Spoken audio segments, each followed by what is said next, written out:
starting with Division 1, Group A, and the round 2 of that division. And we're going to start off this one with Cork and Kilkenny, which took place at Páirc Uí Chaoimh. Kilkenny won this one. A late John Donnelly score proved to be enough. Kilkenny 21 points, Cork 1 goal and 17 points. It's back-to-back defeats for the Rebels, but at the same time, the one thing that I noticed is similar patterns to the Clare game. A slow start for Cork proved costly. Oh yeah, it definitely did. Like the first 20 minutes, there was no pressure being put on Kilkenny. Like even it was more like Kilkenny were putting pressure on us, and it was just poor enough in the first 20 minutes, and there was a few goal chances. Patrick Harvard set up Luke Meade, and Luke Meade has been brilliant over the last few seasons for Cork, but he has to stick that in the back of the net, and there's a few chances that Cork let slip away. 6 points down, go up to half time. Conor O'Callaghan scores that goal, and you're thinking, okay, this is going to get rouse up the fans here.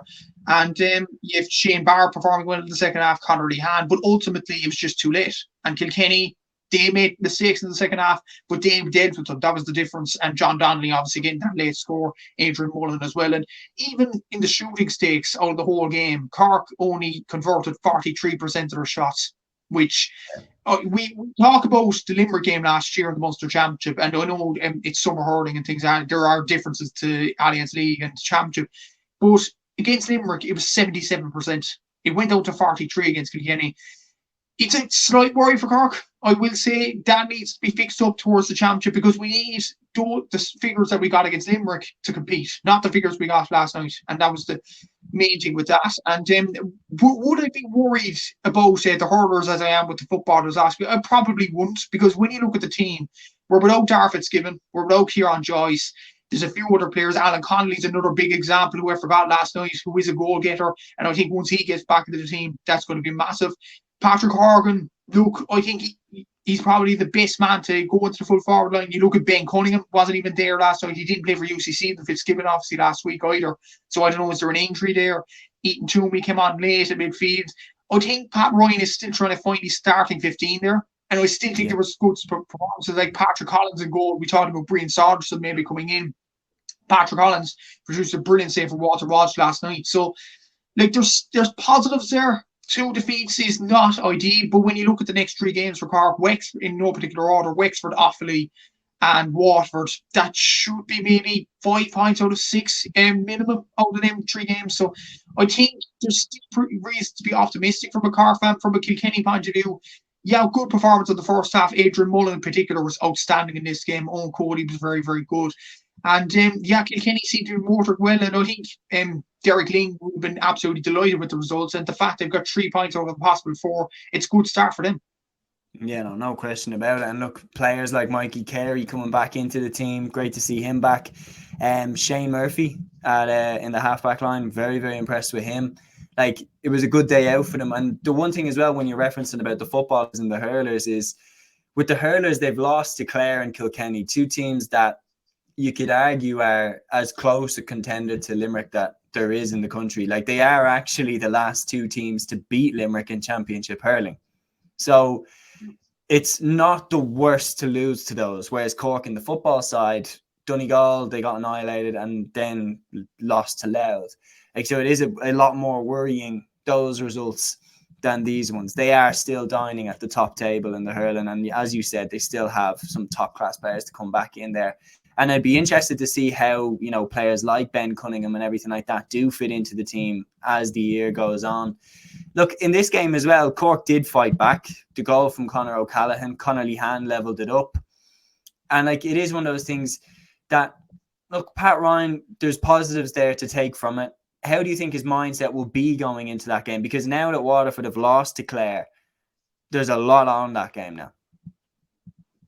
Oh yeah, definitely. And I think it's about finding a team with Pat Ryan. Like, when you look at some of the performances last night, I know Cork performed poorly in many aspects of the game, but there are some very good performances. For example, I think Tommy O'Connell midfield gave a lot of fight in there. I think he was very, very good, and he can play half-back as well. So Tim O'Mahony's going into that half-back role. And what I thought as well, Mark Coleman coming on, I think he added a bit of oomph to the team.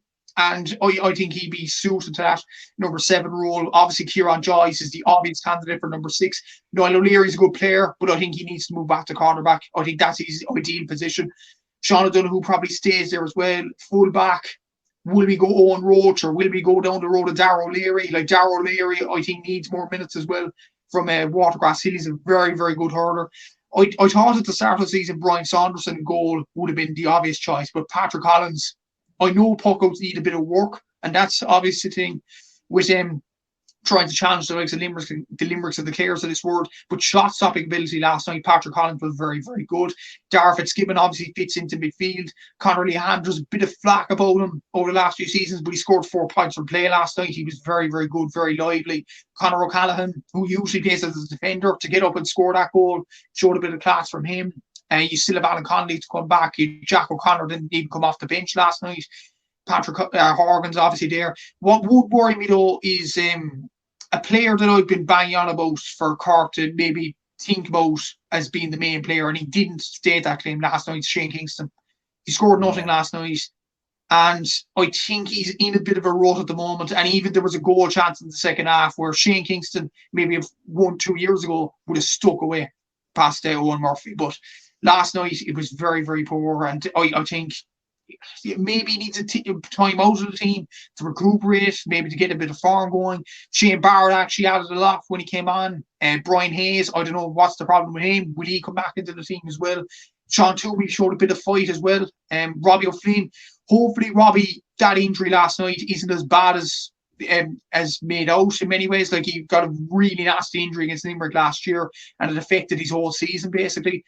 Like, we know Robbie has potential, but he needs to stay fit for Cork to go to the next level as well. I think there are positives, but in the league, the way the league is going with Division 1A, Division 1B, it's well documented from the last 2 weeks.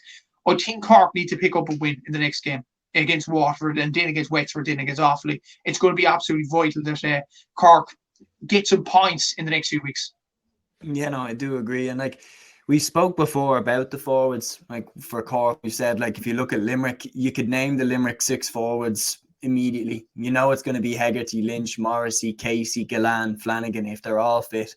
And you knew that it would have been Mulcahy in for Casey in the initial period. You look at, for example, Kilkenny's forwards, TJ Reid, Owen Cody, Adrian Mullen, they're always going to be there if they're fully fit. And it's like with Cork, you have 1 year where like Horgan and Harnedy have been the 2 immovables, but around them, you have 1 year where it's Jack O'Connor, you have 1 year where it's Shane Kingston, you have 1 year where it's Alan Connolly. And I just think having that consistency is vitally important for Cork, because then they know how to work as a unit. They get more used to playing with each other. There's better chemistry then in the forward line as well.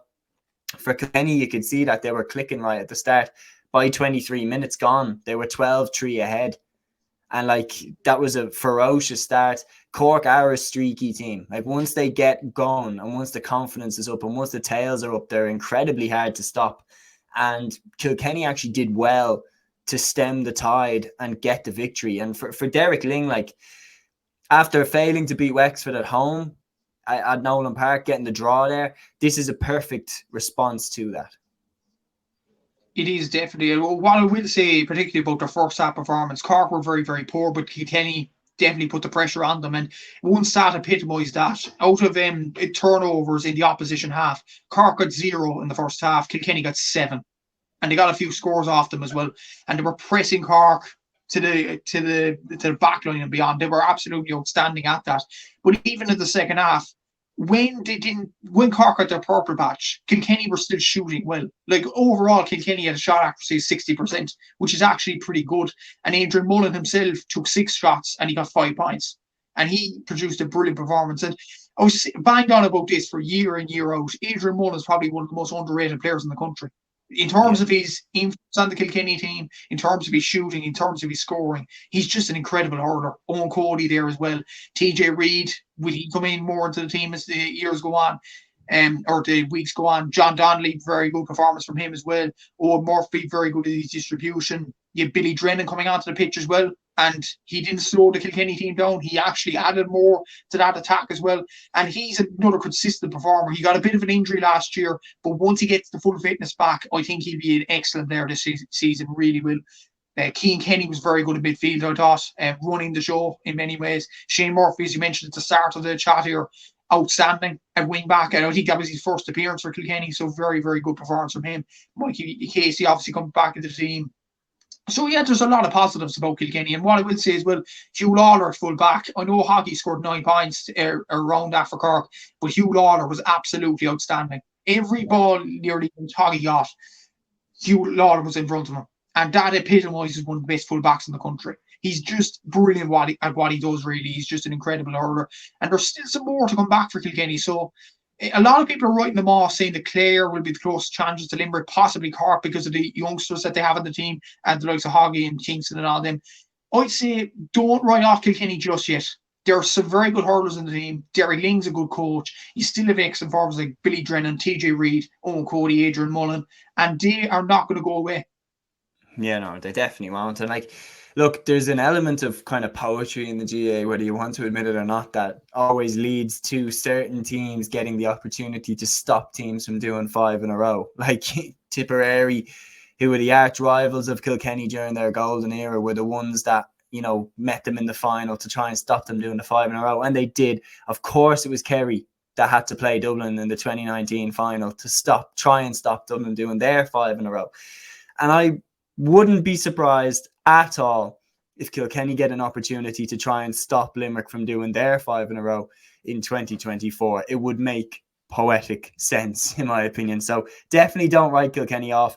I absolutely agree with you about Hugh Lawler. In my opinion, he is the best fullback in the country. Like, I literally don't see anybody go on him who has a great day out. He seems like an awful person to be marked by, because he's big, he's strong, he's quick, he's tenacious, doesn't let you go, and he sticks to his job. He's a brilliant defender.